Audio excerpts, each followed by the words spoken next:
And happy to bring on the show. Haven't talked to this man in a couple years at this point.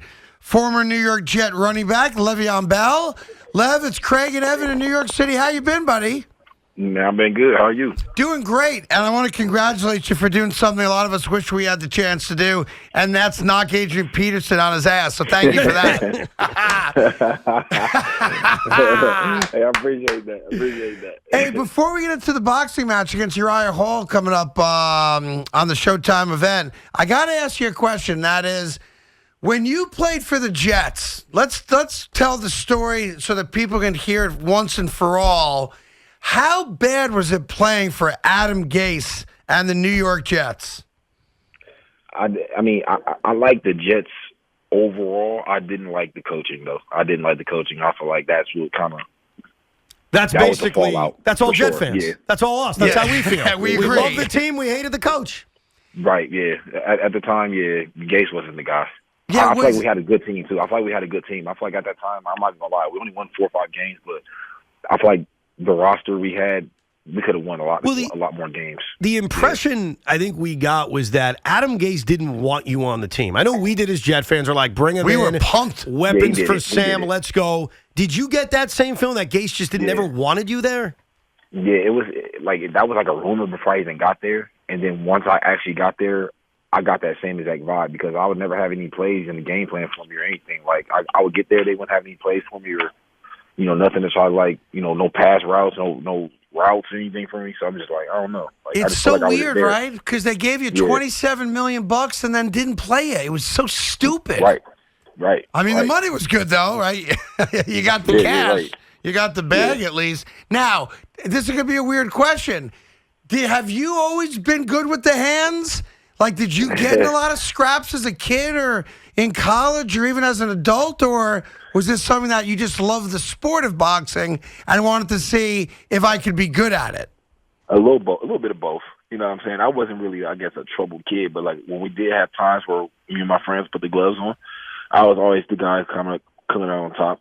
And I think when I started picking up the boxing during my football cardio, like just extra cardio for me training for football, I'm like, man, like when I'm done with this football thing, like I think I'm a box. You know what I'm saying? Because I knew I wasn't gonna play football until 35 or nothing. I knew I was gonna be done around 30, 31, 32, and I was gonna have a lot more athletic, athletic gift to give. You know what I'm saying? So I knew boxing was kind of like in my background, and I'm taking it serious. Besides Adam Gase, is there someone in football you'd like to box? You already beat Adrian Peterson. Is there someone you'd like to just knock out if given the opportunity?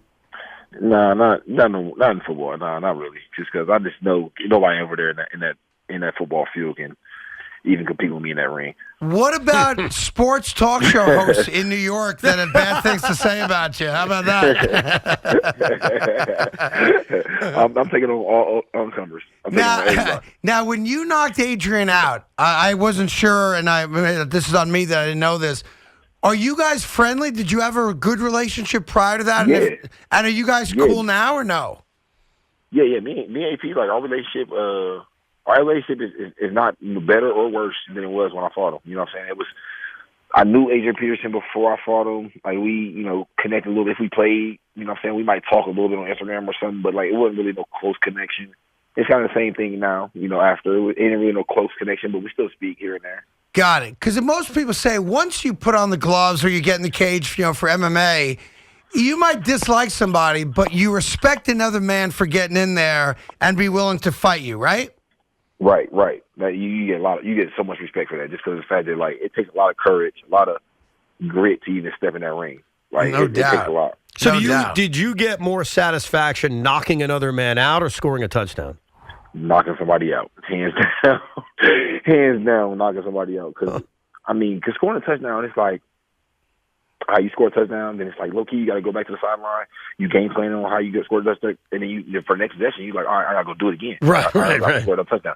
You know what I'm saying? Like it's games where I have like 3 touchdowns, or I have like 200 yards or whatever it is, and that still didn't take that high away like I did when I knocked somebody out. You know what I'm saying? It's just. Yeah, that feeling is different. Talking to Le'Veon Bell this Saturday out in Glendale, Arizona, Le'Veon and Uriah Hall, who is a legendary UFC fighter back in the day. He's one of the great knockout artists as a middleweight in UFC fighting are going to be the undercard of the Anderson Silva Jake Paul fight, which is going to take place on Showtime. Did you know when you played for the Steelers that Antonio Brown was crazy? AB's not crazy. I'm gonna say that right now. I'll just say AB not crazy. AB, I think sometimes he's around the wrong crowd of people. I think he's sometimes easily influenced. I think AB's a smart guy. He knows exactly what he be doing, exactly what's going on, and what the repercussions is. He don't always make the right decisions. Right. But I wouldn't say he's crazy. I wouldn't say he's crazy. Do you still talk to him, communicate with him, friends with him? Yeah, I do. I talked to him. The last time I just talked to him really last week. He was supposed to walk me out for my last fight, but something I ended up. But yeah, me and AD been in contact, like constant contact. You know what I'm saying? Like I be checking on my guy because I just always seen him in the news and stuff. So I'm always reaching out and checking on him. But yeah, me and him still close. So you've maintained a good friendship with him. I respect that. You can't drop your friends even if they do bad things. You got to stay with them as a friend. You know what I'm saying? There's things that go on. You know what I'm saying? I just understand there's a lot of stuff that goes on in this world. So sometimes you just need somebody, to talk to. You know what I'm saying? And AB, I try to be there for AB whenever he needs me. You know what I'm saying? So I just know sometimes, because even the thing that happened in New York, like the Jets field, I feel like if I wasn't in the game, if I was not on the field playing at that time, I feel like I would have been the guy who could have calmed them down, and that episode would have never happened. You know what I'm saying? That's genuinely how I feel, because I always, me and him, I'm always the guy he can come talk to and vent about. You know what I'm saying? He'd get everything out on me versus the world. You know what I'm saying? He wouldn't have to, express himself to the world, and how it is. And sometimes some people need that. Some people they can. I got you. So he trusts you and respects you, and maybe there's not a lot of people in his life that he trusts and respects. I get exactly what you're saying. We're talking to Le'Veon Bell. I got to ask you this. I respect totally a guy your age, you're a young man still, who needs that competitive aspect of his life. He's got right. But you made a lot of money. Knock on wood, you were good with it and smart with it. Why choose a sport that might result in you being punched in the face? Because you can't go play pickleball or something like that? No, for real. I feel you on that. I get that question all the time. It's more so people be asking about football, man, how'd you do that? How'd you do with football, man? People hit hard all the time. And I look at them and I be like, man, look, if you watch this play, look at this play. And I tell my mom, look, Mom, sit down, watch this play.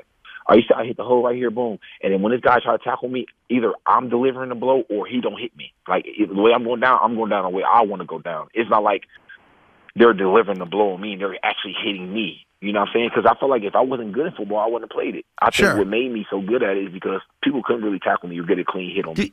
And that's the same thing with boxing. You know what I'm saying? I wouldn't have gotten in this ring with boxing or ever stepped in the ring and be this confident in myself if I was in the ring getting hit. You know what I'm saying? When I get in there, obviously the plan is to not get hit.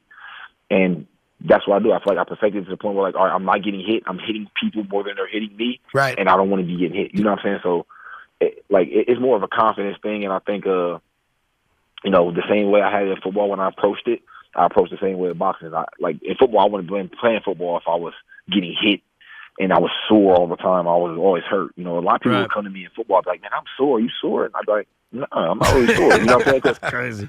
Yeah, because I was a guy, the only big hits I would ever really take, in football, would be pass protection because, okay, you got to because this guy's running full speed and I got to stop him so he don't hit the quarterback. But other than that, when I'm running the ball, I'm not ever really taking full blows or I'm giving the blow. You know what I'm saying? I don't ever really, I'm not the guy really getting hit. Do you still watch football as your first year removed from the league? Are you watching on Sundays? I do not. Honestly, I have not watched one down to football this year. Wow. Not one. Not one. I'm on Instagram. I see little highlights and stuff, but not one down to football. Your name has been mentioned a lot over the last few weeks, and unfortunately, you're not going to hear it again. The Jets had a running back named Breece Hall. He's out for the year now, unfortunately. And every time we'd watch him, I would think it, every analyst would think it, everybody would think it. They'd say, that guy's got patience like Le'Veon Bell. He was getting the Le'Veon comparisons. Had anyone told you about that? I know you're not watching, but did anyone call you up and say, boy, this Breece Hall reminds me of you? So, like I said, I haven't watched no downs or anything, but people see me clips of him all the time. So I've seen him on Instagram and him making the plays, and he looks good. I mean, he's a young guy. He's a rookie. Is he a Yes, rookie. Yep. Yeah, so he looked like he's special. He like he got some special talent to him because it looked like he don't necessarily just depend on his athletic ability. It looked like he's playing mind games with people. That's where patience come from. It's like he's manipulating the holes. You know what I'm saying? Like I said, I haven't really dug into him and watched him like that. Just a couple clips that I have seen on Instagram. It looks like he's like setting things up. Like it's not things that are just happening on accident. He's like actually doing it. Perfect. Yeah. Talking to Le'Veon Bell, just one more second. Don't forget Saturday night, October 29th, this Saturday. You get the pay-per-view event, showtime.com/PPV. And Le'Veon against Uriah Hall, the undercard, of course, of the Jake Paul Anderson Silva bout. You did something sneaky, though, Le'Veon, and I know you did it. You were trying to steal that Super Bowl ring the last couple years of your career. Oh, yeah, I'll play with Tampa Bay. I'll play with Kansas City. No problem. I just want to get a ring, right? I just want to get. I want to get that ring because I want to get that exit. So I can hang it up. That's literally the only glance of me even get back in. It's like, all right, I'm in the playoffs and it's like 4 games left, and they offer me a perfect spot. Like, you know what I'm saying? Because that'd be the only way I ever come back. Because I've been getting calls about coming back. It just I'm locked in on boxing, so I haven't been entertained. Oh, so teams have called you this year to come play? Yes. Who reached out? I ain't putting no teams out. I ain't putting no teams out there. I ain't naming no teams. It's a new administration, but I'm curious. Did the Jets reach out? No, not the Jets. There's no way Joe Douglas made that call. Yeah, There's no shot. No, the Jets have not. There is no shot. And Joe Douglas is one of them dudes I respect so much just because, like, even that time with the coaching all the time when I was with the Jets, I would talk to Joe Douglas about everything. Like, he the one who, like, kind of helped him with the release and all that so I can pick where I wanted to go.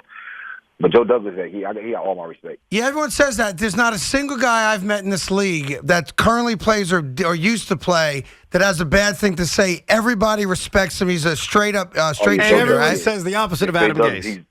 That's the reason why the Jets are turning around because Joe Douglas got in there. He got the right coach. I'm telling you, like, Joe Douglas, he's definitely the guy. Right? He's done a great job. He certainly has lately. Yeah, well, you didn't get the ring, but you tried. Kansas City for a minute, Tampa for a minute. Hey, you also, real quick, I know we got to let you go.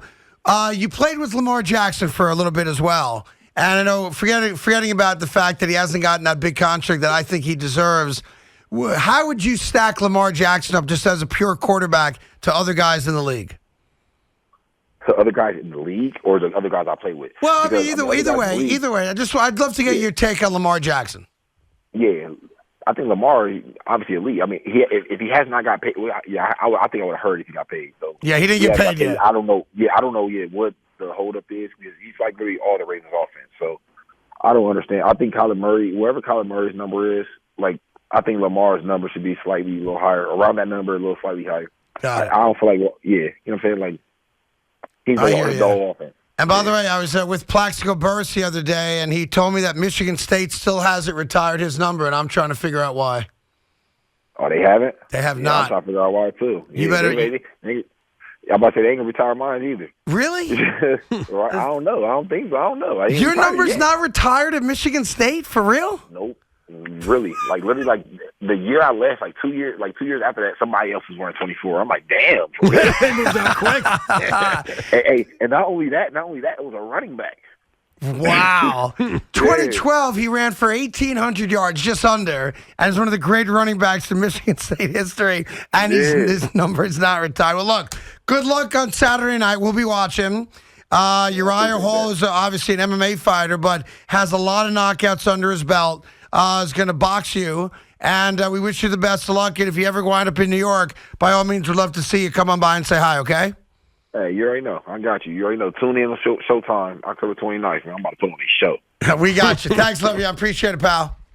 Thanks for having me. Le'Veon Bell, the undercard, Jake Paul, Anderson Silva. That is Showtime Saturday night. Go to, again, showtime.com/PPV. So there you go. It's interesting what he said, real quick, and I know we'll take a quick break because we didn't finish it before he came on. No respect at all for Adam Gase. Why'd you bring me here? Shocking. But loves Joe Douglas, and that could have gone the other way, right? Well, yeah, because Joe Douglas inherited Le'Veon Bell, right? Because Mike McCagnon signed him. But Douglas was the GM when he got here, right? Right, so what happened? Remember what happened. Go ahead. McCagnon was the GM. He had a draft. He had free agency. They got rid of him and replaced him with Joe Douglas, if my timeline is accurate. So Douglas inherited a draft and a roster of free agents. And because Gase and McCagnon weren't on the same page, On Le'Veon. Gase didn't want Le'Veon Bell. Yeah. So Douglas inherited Le'Veon Bell, but obviously handled this situation with class Yeah. as opposed to the head coach. Yep, it's another example that, listen, he wasn't great right out of the gate. You know, his drafts, clearly, we can go back. We all know the story. He just had a great draft, it does look like. But it's interesting that a guy who left here in bad circumstances has great respect for Joe Douglas. To me, as a Jet fan, I like hearing that. I like hearing that. Yeah, I like hearing And the that a fact lot. he dislikes Adam Gase, I love that too. I like that even more. Yeah. He dislikes the guy we dislike, and he likes the guy we want to like. That's right. That's the love best that. case scenario. No doubt about that. All right, good job on that, Tommy. Well done.